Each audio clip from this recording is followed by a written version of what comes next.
Hello mga ka-helper, tara samahan nyo naman ako. Papakita ko sa inyo paano kami mag-cleaning ng aircon. Bago ang lahat, huwag nyo naman kalimutan i-subscribe nyo ako. Kunting tulong lang yan, malaking bagay na yan para sa akin. Maraming salamat. Tara, let's go.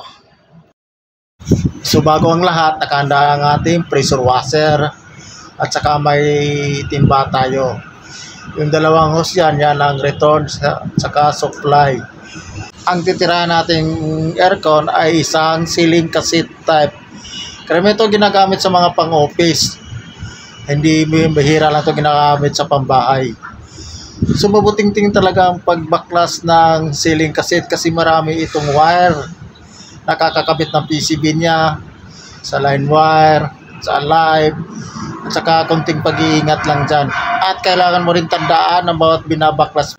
Konting pagkakamali mo lang, mayroong sasabog dyan kung hindi mo maitama yung pagbaklas mo ng wire at pagbalik nyan. Mas maigi na rin pag ikaw nagbaklas, ikaw na rin magbabalik kasi mas marami dyan. Hindi naman tayo magaling dyan ng mga bagay, yun nga, pag ulit-ulit yung ginagawa natin, matututo rin tayo. May kasabihan nga, kung may tiyaga, may nilaga. Kunting mikos-mikos lang yan mga kaibigan, yung pagbabaklas natin dyan sa wire. Kunting pag-iingat lang kasi mahirap na pag makasira tayo dyan, wala tayong pampalit niyan. Pag nakahanda na lahat at baklas na, pwede mo nang linisan yung kanyang base cover at saka bugahan yung mga pins niya doon sa loob.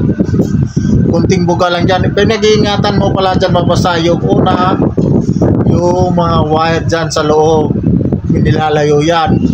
Tsaka yung PCB, binabaklas yan. Kapag okay na, ito yung mga tandaan mo dapat mong baklasin at saka yung pagbabalik mo.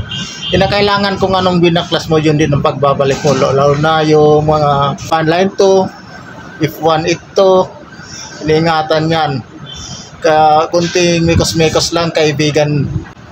Pag okay na ang lahat, ibabalik mo na yung face cover at ibabalik mo na rin yung pinagbaklasan mong wire at saka kunting ingat lang na hindi mo mabasag yung mga gamit na yan. Tsaka yung mga tornilyo ayusin mo pagkabit kasi ma-disalign yan, hindi mo maibalik yan sa ayos. Yan muna ka-helper, maraming salamat sa sunod muli at huwag nyo naman akong kalimutan i-subscribe. Thank you.